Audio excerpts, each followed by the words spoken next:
Right, I was saying A is correct, right?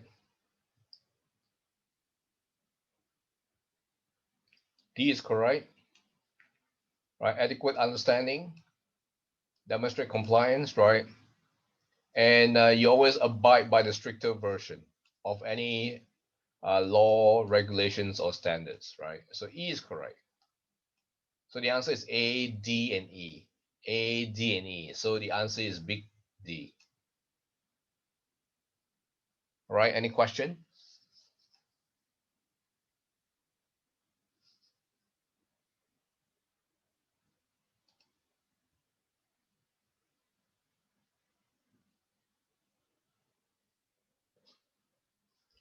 Right, the answer is big D for those who are coming in late.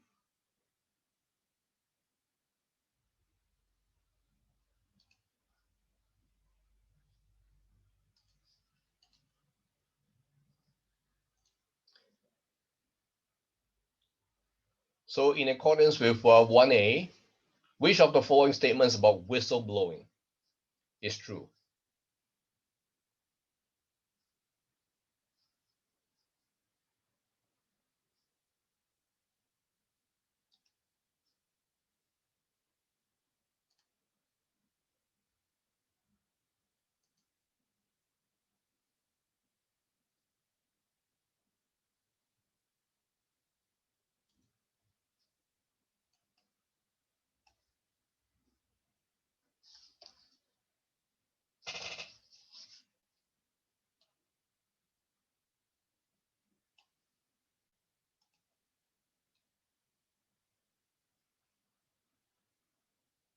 Is Tai Yupin in the class?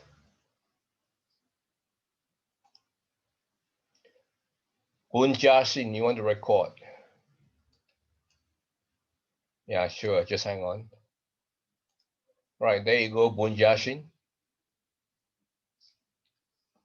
Is Tai Yupin in the class?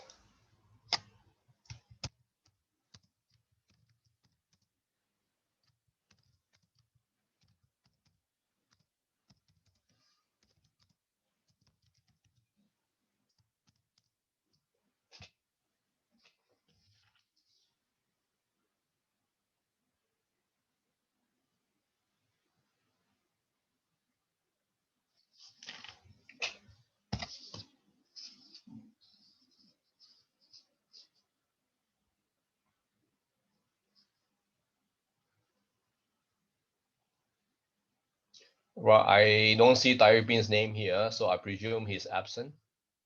So I will have to mark him absent. Now, if you're absent for more than 3 sessions, you'll be barred from sitting for the exam. All right.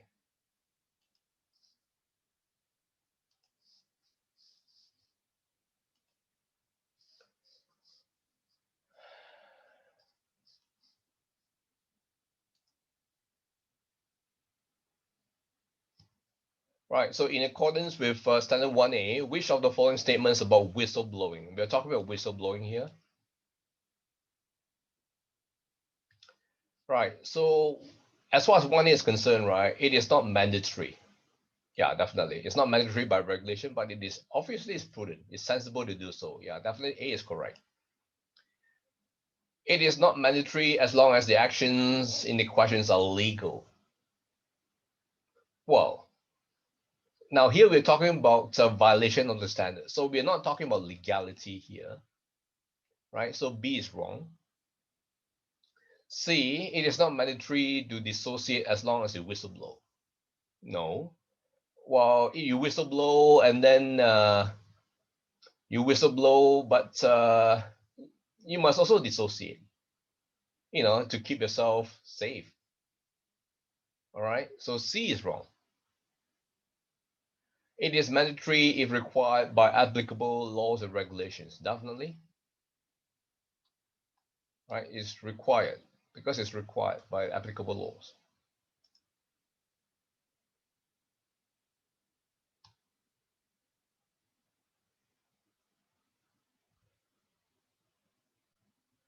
Well,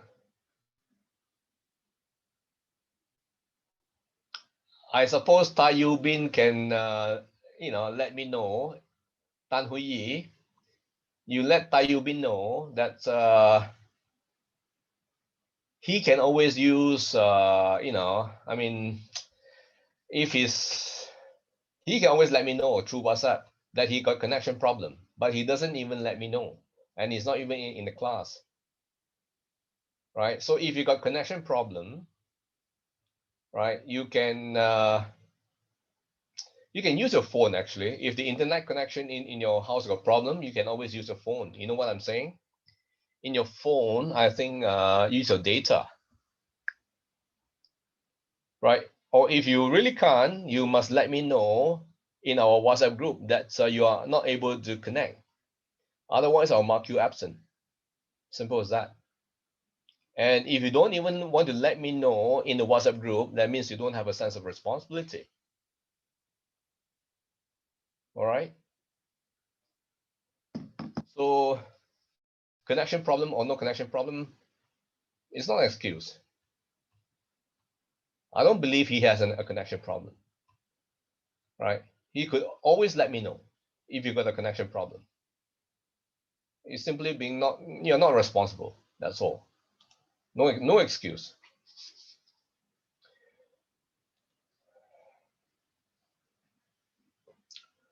Right. So E, it is prudent to submit a written complaint instead of an oral one. Definitely. It must be in black and white. Prudent. Well, it didn't say it's mandatory. It is prudent. When you whistle blow, it doesn't mean you have to be written, but it is prudent. All right. So E is correct. Sorry, E is correct. So A, D, and E, right? A, D, and E. So the answer is D. Okay, any question?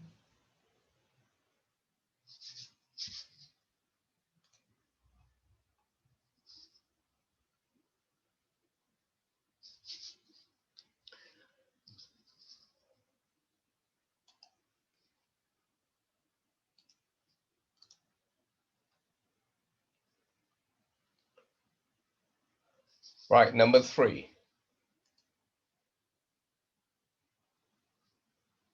In accordance with Standard 1B, which of the following statements best describes how investment professionals can achieve and maintain independence and objectivity in their professional activities? Right, so when we look at A, right, they must avoid any potential conflict of interest, right? Potential, right? Yet to happen. You must be able to foresee, right, potential conflict of interest and other circumstances which may adversely affect their judgment, right? Adversely affect their judgment. Yeah. So best described, right? So we are talking about best described. They all describe here. So this is quite a difficult question. Now, B, they can offer, solicit, or accept any gift, benefit, compensation, or consideration of any amount as long as they feel that they can still be independent and objective.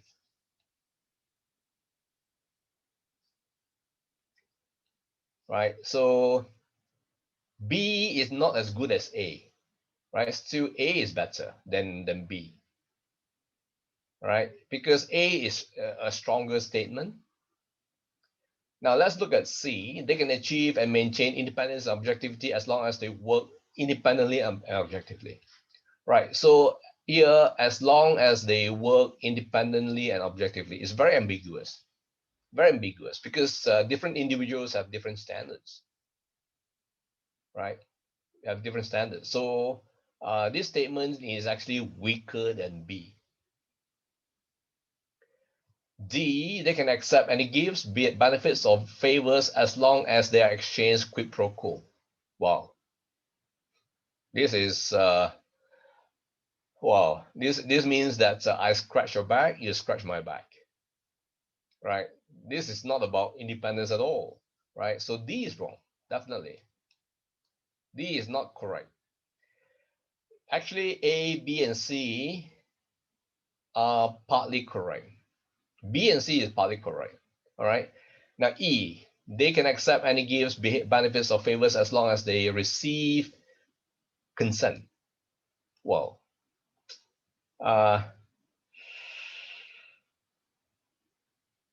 maybe is acceptable, but it's still a bit weak. All right. So A is the strongest. Right. They must avoid. Right. You see, must avoid any potential conflict of interest which may adversely affect the judgment. So A, this statement here is the strongest, right? Is the strongest. Okay. Any question?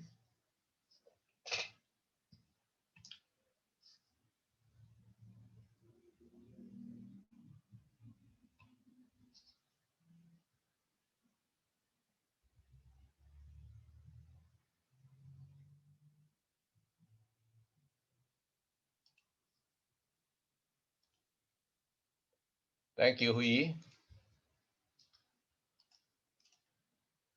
Right. So this question here,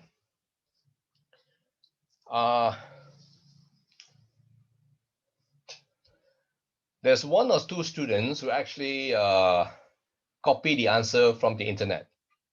Right. I'm sure you know who you are. And this student actually talk about internal auditor. Copying something from internal audit. So, independence and objectivity as applied to internal audit. Just copy. You can get the idea, but you don't copy blindly like that. All right. I'm sure you know who you are.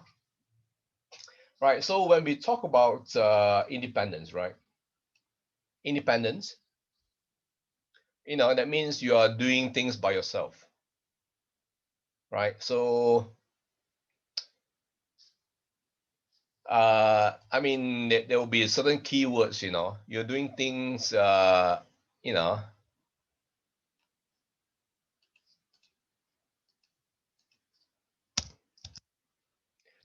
talking about, say, unbiased manner,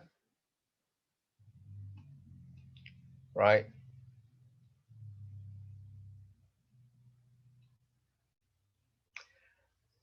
Right, unbiased, not being compromised. Words like this, all right?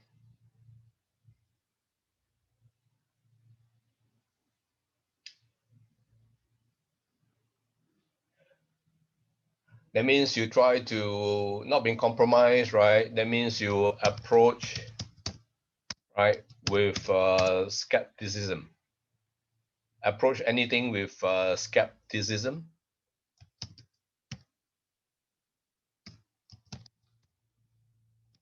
Words like this,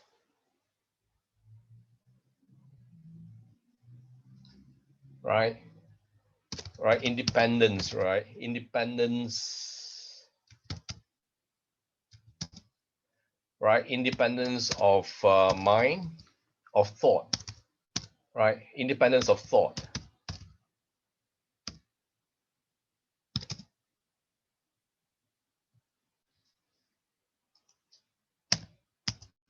right? Independence of thought,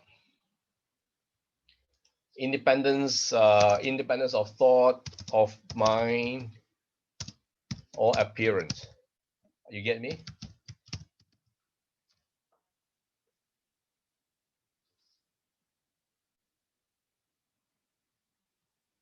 When we talk about independence,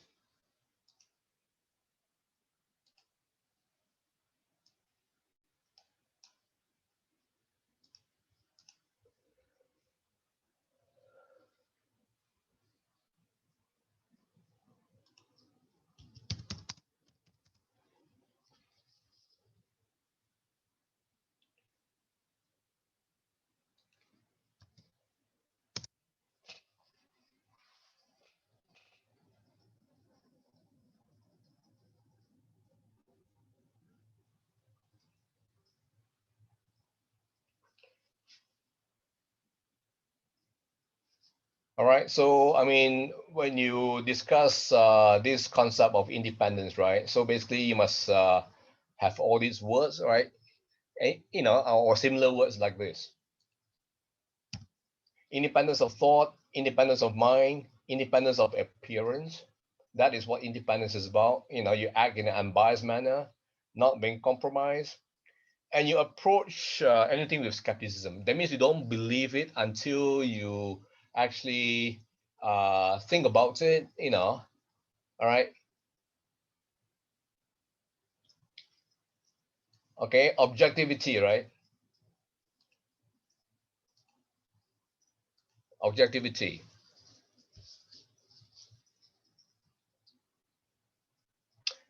That means basically you should have words like this.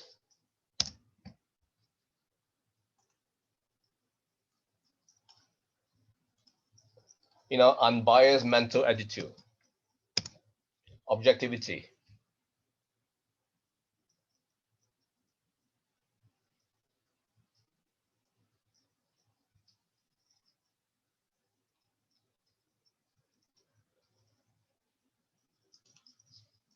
All right.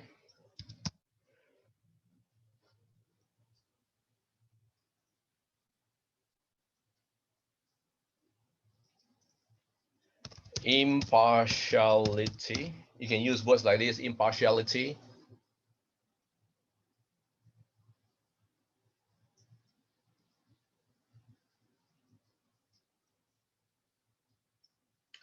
right? No bias,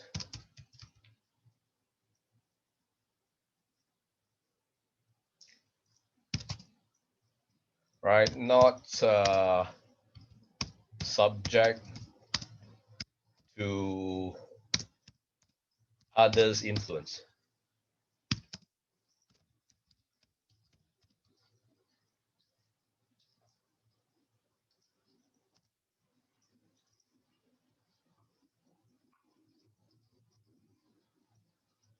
right? Or undue influence,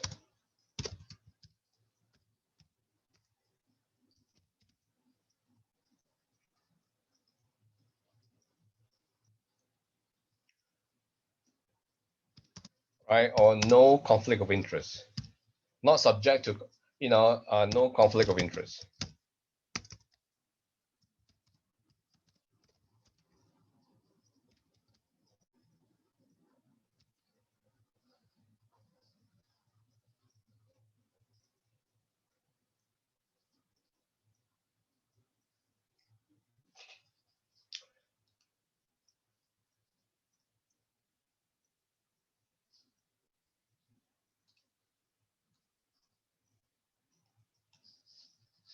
right? So like this is as a sample answer, right? So with these points, I can basically,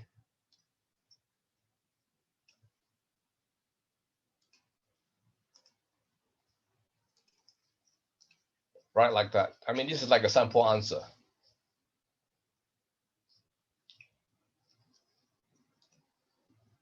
All right, independence, these are the points, right? So basically, independence is the freedom from conditions that threaten the ability of the investment professional from carrying out his or her responsibilities in an unbiased manner. That means you must act in a unbiased manner,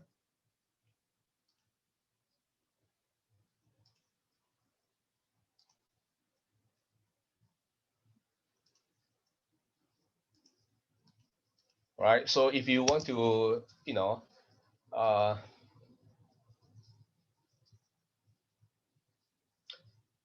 put it in two paragraphs like that is even better for readability, right? Freedom from conditions that threaten the ability of the investment professional, because here we are talking about the investment profession, right? Independence and objectivity as applied to the investment profession. The first point, right, is you're able to carry out your duties in an unbiased manner. As simple as that, right? Being able to carry out your responsibilities in an unbiased manner, right? That's the first point. So basically, if you want to break up the word independence, right, it's two elements, right? Independence of mind. I say independence of mind, right? Independence of appearance, right? Independence of mind is also of thought, right? Independence of thought. You can use the word thought, right? So former and latter, right? So former, we're talking about independence of mind, right? The former is defined to include integrity, objectivity, and skepticism, right? So these three words here will be independence of mind. So independence of appearance, right? Free from facts and circumstances that would lead a reasonable and informed third party to conclude that integrity, objectivity, or skepticism was compromised. So the third party, from appearance, right? We are talking about from appearance, right? So the third party will judge you. This third party will judge you as to whether your integrity, objectivity, or skepticism was compromised. So, I mean, I use words in a very succinct fashion, right? I'm very economical with my words. So with these words, I've covered basically all that needs to be covered, to describe what is independence. Now the question is asking, whether independence and objectivity are identical ethical principles.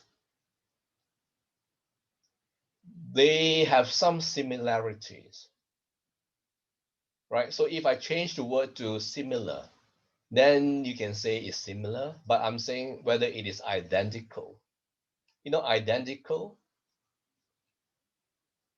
Identical, that means exactly the same.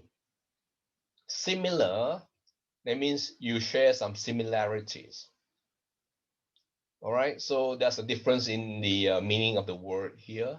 So I'm asking for identical. Is it identical? No, it's not identical. Right, so basically these are the points that you should have, and to discuss. When I say discuss, right, this is my discussion, right? I mean, to get all my points in. So I write in a very succinct fashion. Right, so now I talk about objectivity, right? Objectivity, the points, right? Unbiased mental attitude, impartiality, no bias, not subject to others' influence or undue influence, no conflict of interest, right? So this basically describe objectivity. You being objective. So you get my point? Right, so how do we tackle this? Just hang on for a sec. I'll just clear all of this. Right, so I talk about objectivity in green, right?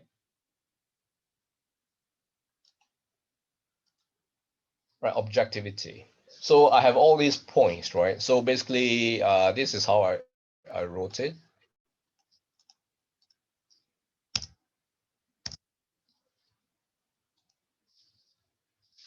So objectivity in green. Sorry. Right, so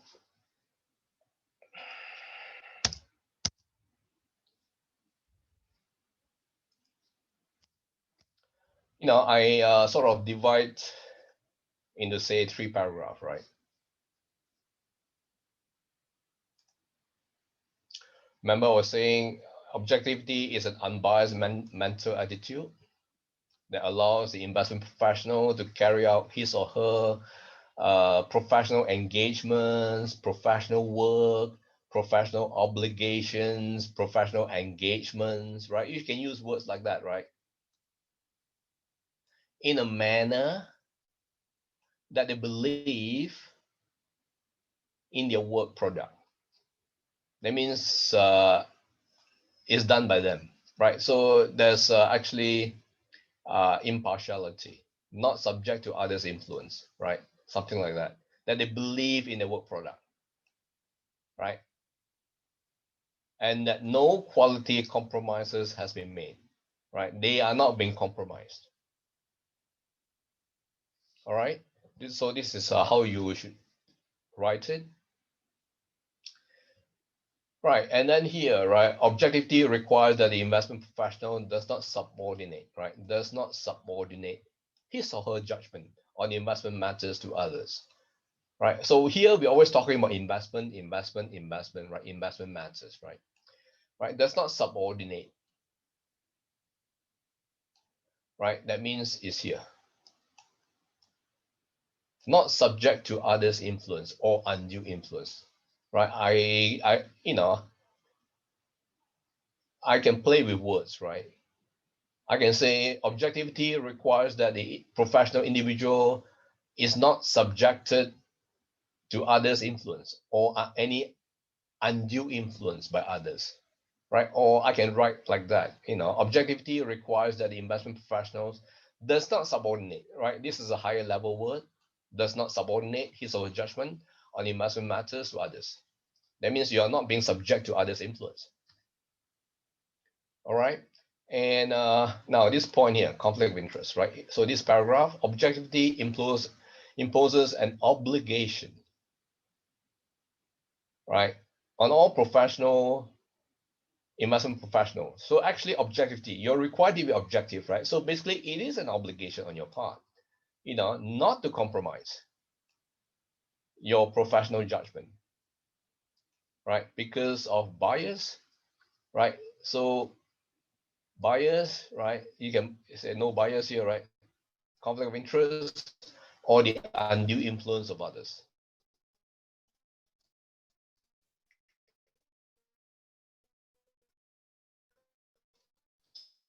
So here, basically, I ram home the point. My point.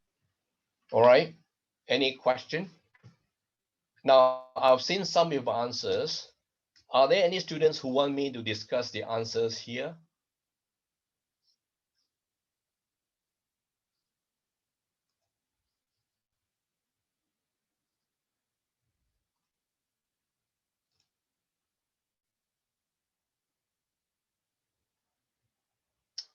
Hello? Any students want me to discuss the answers here? We have a few minutes before I proceed with the tutorial, the lecture. I continue with lecture 3.2.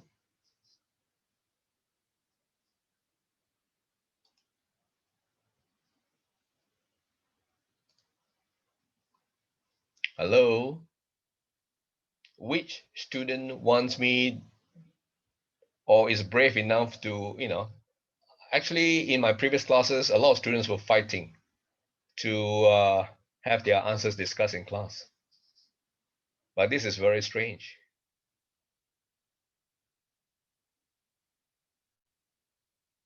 Hello?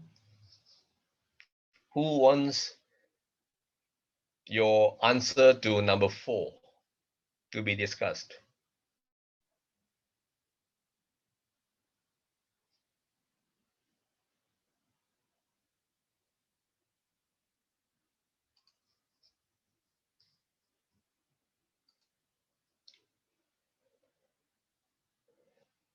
Can I have some response? If you don't want, you just say don't want, and I will end this video and I will start another video on our lecture. Because we have about 7 minutes left. So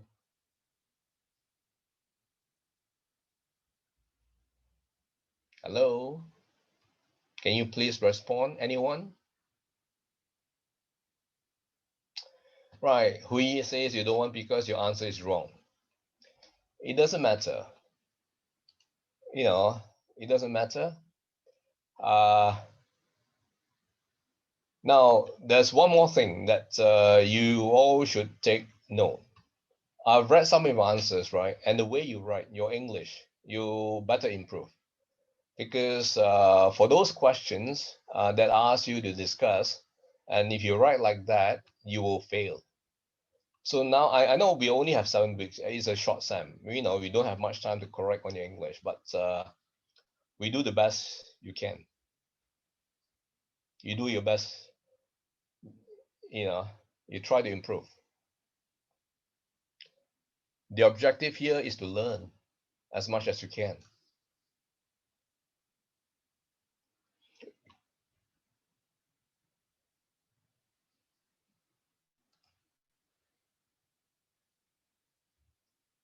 So, Tan Hui Yi, what do you mean by okay? You want me to discuss your answer?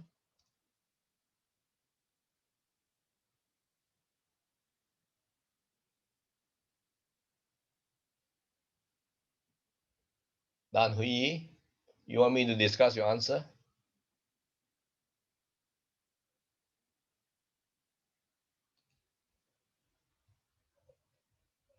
Okay, no. Okay, fine. If you don't want, it's okay. Any students want me to discuss the answer?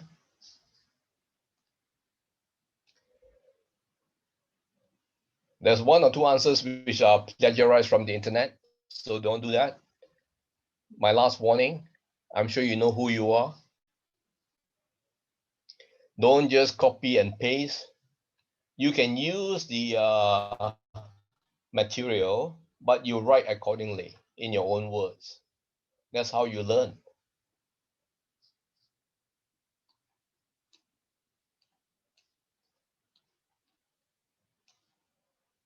Right. So no one wants their answers to be discussed. You're wasting this opportunity.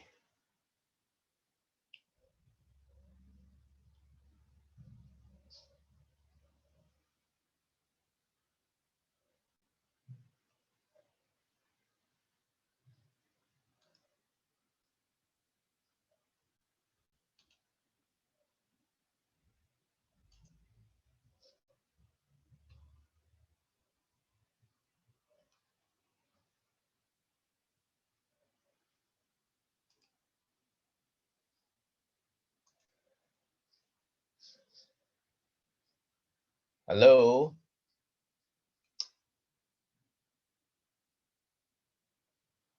Agnes Yo, yeah, you are the one, right? I know.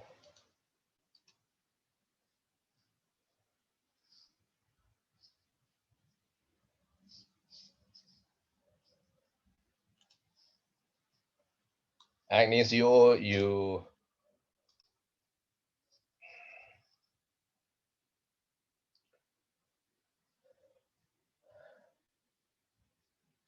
Well, basically, Agnes Yo, your answer, right?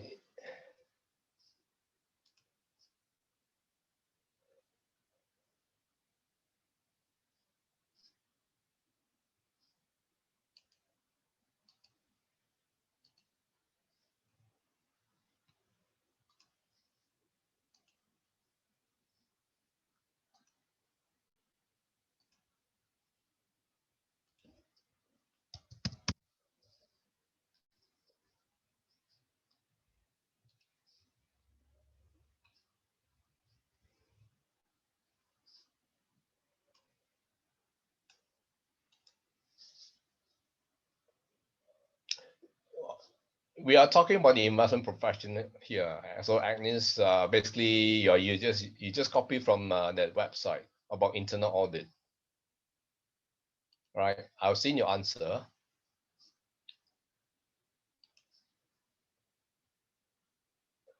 We have 2 minutes left. That's why I say time is very valuable. And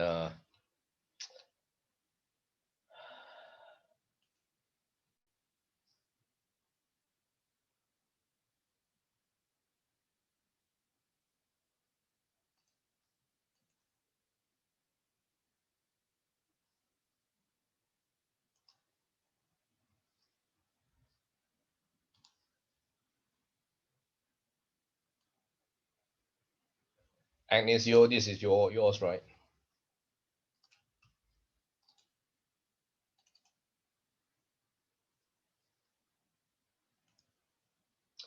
Right. So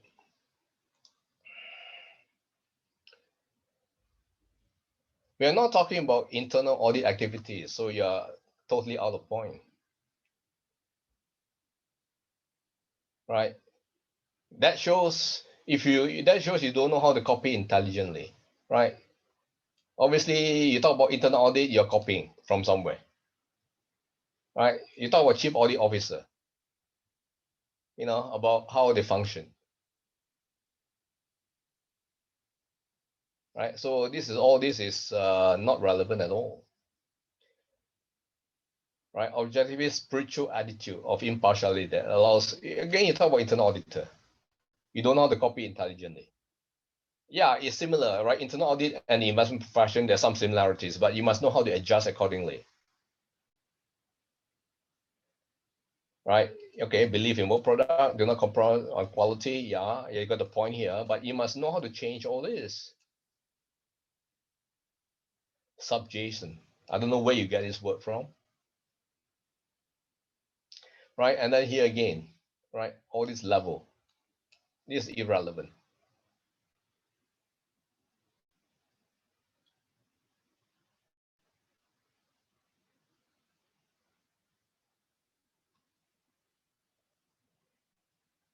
Right?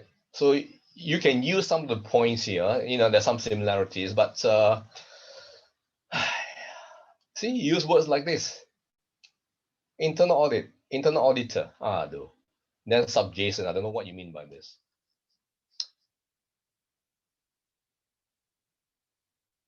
All right, Agnes. You know how you should, what you should do in future, Agnes. We have a few seconds left.